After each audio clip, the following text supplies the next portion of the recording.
Mga lods, basaho na to ning post ni SOS. Katong nag-ingon nga mulanta na ko siya. Pohon. Katong ga diin ni Mayor Tata Sala. Kini mga lods, bugat kini revelasyonan niya. Kay pati ang provincial director gi-appeal niya. Ako basahan mga lods ha, pagkaman ibutan ako sa comment section mga lods. Basahan niyo para kamo mismo makabasa. Paliw ko pa share mga lods. Kini sa nga revelasyon bugat kay iyang gi-appeal ang provincial director. Paminapa kayo ha. M3 o Cabros Brother ang magtaong tinuod na hinungdan sa kamatayon ni Kap Bukol. Pamilyang Bukol angay jud kamo masayod sa tinuod na hitabo. Sa pagplano ana nila naakaalam o kahibaluan ang Intel o Provincial Director sa Dilsor.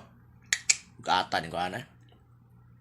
Tuo jud mo nako kay sa pagplano palang niya anaa nako si Kap Bukol mauto pa hilom nila kay nasayod siya na kana sila tree protector syabo nagahatag kana sila SOP diha sa malalag pa na sila nagakuha sa kontrabando kay adtuman mudunggo kahibalo ko ana kay nasuguan ko anang bustata. Kini nga revelasyon mga lods, apil ang provincial director, apil ang Intel. Iyahara gining istorya mga lods kasi kaya natong gibasa, nagbasita sa iyang istorya. Akong ipos, ako nang ibuta sa comment section mga lods para inyo po makita bugat kini nga revelasyon. Na kung naa say kapamatuod ni ini. Mao ning tawhana ang giyon mga lods wala sa katulog. Kay sisig padamgo ni Kapitan Oscar Dudong Bukol Jr. na gusto na daw siyang gusto mulanta na daw sa pohon. Dili pa daw kuno karon man istorya niya, di ba? Kaya mga lods, bugat yan ihang mga revelasyon. Siya rin nasayod ni ini. Kasi siya may istorya ni ini. Nani dili ka tulog ani ba? Nagi maghigos og samot ani mga lods. Labi na kay gikasuhan na? Nani gikasuhan ang tigulang? Naanay dili ka tulog ani magsinigil panghapak sa lamisa mga lods, masino pa ano? Agroy!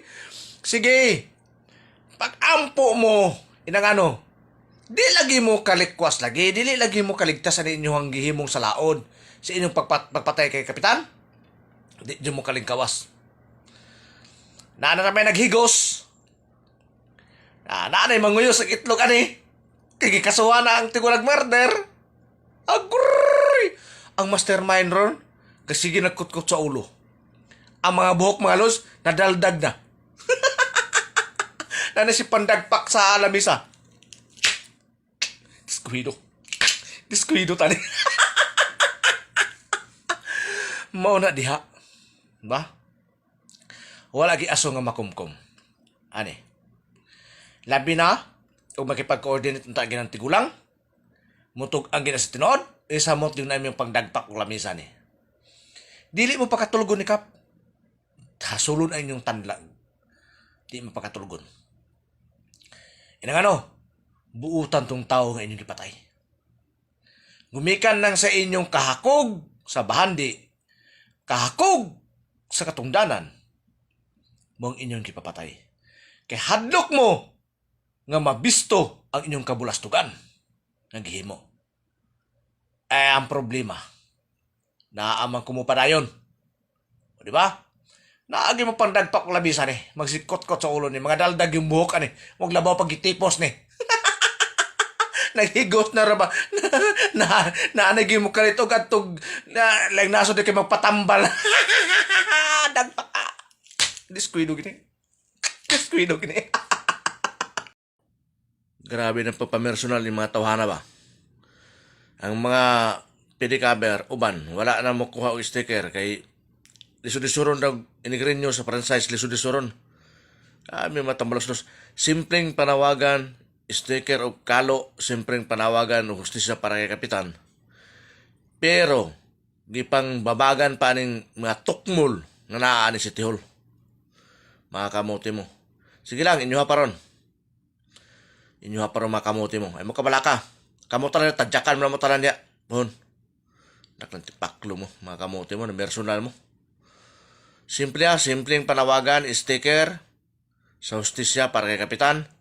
Pero kining matukmol nga naan yung mga franchising, mahadlok ang mga pedicabber mo kuha, imbes nga mo kuha unta, inang ano, disod-disuron ang mga kamote. Disod-disuron. Kakalat na ba ng drugs anang digos mga kamote mo? Siya mo pamersonal, pero kanang drugs anang digos, kakalat ng mayo. Mga tambalos-tos mo dagko. Grabe ni matawanan ni. Personal ni matawanan ni. Simple na malos ha. Sticker lang at saka kalo. May nakabutang panawagan para sa hostisya ni kapitan. Pero ginababagan, hadlok ang uban mo kuha. Kaya nang ano, lisod-lisuron pag mag-renew silang franchise, lisod-lisuron ang mga kamuti nga nasa franchising na ni City Hall. Kasi tao ka na. Na personal, di ba? Panggigipit nila, ni personal. Simple pero sikreto. Sikretong pagbabag. Pagtutol nila aning panawagan para sa hostisya ng kapitan. Anak mo. Nahalangan ba? Diba? Sige lang. Inyo pa ng panahon. Hapit na mga kamuti mo. Ng tao na to ng mga but-buti nyo. Ng tao na to. Pun-pun. Giawhag na ko ang tanang mga ginikanan. Bantayan ninyo yung mga anak ha. Mga lods. Bantayan nyo, pagbantayin taon ka mo, ilabi na sa paggawas-gawas yung magabi Kay, matod pa sa PDEA, nga Andigo City, gikonsidera sa PDEA, nga main hub sa drug supply sa probinsya. So, in-ana kalisod. Ang city of choice na sa drugs. So, kabalon magintay unsay epekto aning drugs mga lods. Makadaot sa utok sa mga tao ni. Mao nga pag-amping in taon ka mo, ilabi na itong mga kababaihan, mga kabataan, ayaw taon mo pag lakaw-lakaw, basta-basta. Kay Pitinalisura, ang syudad sa Digos, gipamugaran og drugs.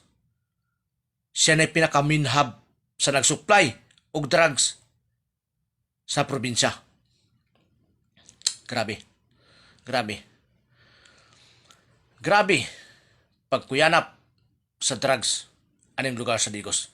Basta pag-amping mo mga lods, giawhag mo na ko pag-amping intaon kamo. Kamong mga ginikanan, i-guide ninyo inyong mga anak. Ilabi na tong mga estudyante, mga ma'am sir, bantayan ninyo, pahimang no inyo perminti, nga dili intaon mo pag-gabi basta-basta. Kay kabalo na ta, nga lisod kayo, ang makagamit og drugs, lisod na kayo musulod sa mga utok ana. So amping-amping, akong giawhag po usap, amping mo tanan, amping tang tanan, labi na gyud diri sa syudad sa Digos, kay nahimo ng usa ka sentro, usa ka main hub sa drug supply sa maong probinsya. So giawhag na ko tanan pag-amping mo tanan. Palihog ko sa atong mga PDEA, mga sir, basit pwede nyo maaksyonan ug madakpan kining mga tao, ilabi na ang mga drug lord, ilabi na ang nag-supply og drugs aning lugar sa Digos. Manghinaot ko inyo kini aksyonan, mga sir. Shout out sa PDEA. Manghinaot ko aksyonan inyo kini. Pag-amping ka mo mga lods ha, pag-amping taon. Dili na to angay kalimtan mga lods nga dunay usa ka kapitan nga mibarog para sa katungod sa mga katawhan. Si kapitan ang tingog nato sa unang panahon. Sa buhi pa siya. Siya ang nakibisog nakipaglaban para sa katungod natong mga katawhan. Karon mga lods, kita na pud ang iyang gikinahanglan. Kitang mga katawhan nga iyang gimahal o gilabanan, dapat ang tingog na pud nato karon ang ato ipatigbabaw. Ang singgit sa hustisya. Dili ta angay mga luya mga lods, di ta angay mawad-an og paglaom. Di ta angay maghilom-hilom. Karong panahon na ipakita nato sa kapitan nga adunay tingog nga iyang gibilin. Adunay tingog nga mubarog. Dapat inana mga lods, di ta angay nga maluya. Magtinabangay ta. Di ta angay muhilom. Gumikan kay ang tingog nato karon mo'y gilauman para nga makabot ang hustisya sa maong kapitan. Kung maluya ta mga lods, luoy kay si kapitan. Wala magi sa maluya sa una. Bisag walay tulog, intan walay maayong pahulay. Basta lang mahatagan og aksyon ang katungod sa mga katauhan. Sumapo ni buhaton na to karon. Di ta angay maluya. Di ta angay mawad-an og paglaom. Ang tingog nga iyang gilauman karon maong kitang mga katawan. Munang hangyon ako sa tanang mga followers, sa tanan niya mga supporters, sa tanan ng mga followers ni Kap, sa tanang mga nagmahal siya. Di ta maluya. Padayon ta. Magtinabangay ta. Daghantang magyaw-yaw, daghantang musinggit hostesya, dali ra na ito makabot. Kung paminawon kini, basta daghan, mga lods. Palikog share sa atong video, mga lods. Akong ihangyo kaninyo pag-usap, ayaw taon mo kaluya. Dili in taon ta maluya. Kay kita mo itingog karon para sa hostisya ni Kapitan. Manghinaot ko, mga lods, ngayon nasabtan ang akong punto.